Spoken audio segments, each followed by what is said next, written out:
A la madre hay que quererle un hito más, 366, ¿no? ¿Por qué les digo esto?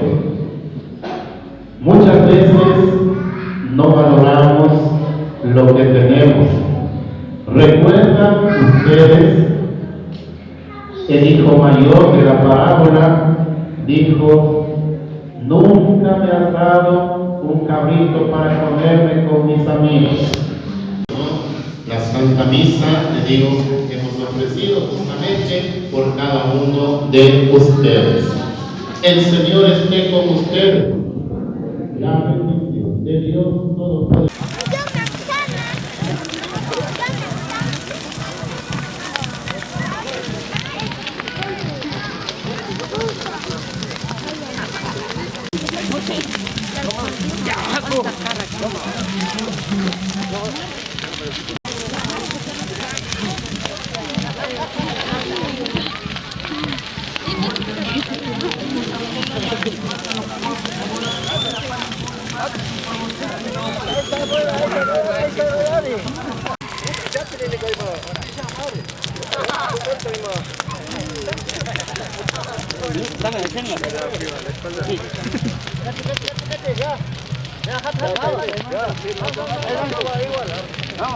Qué bonito, qué bonitas alegrías, alegrías.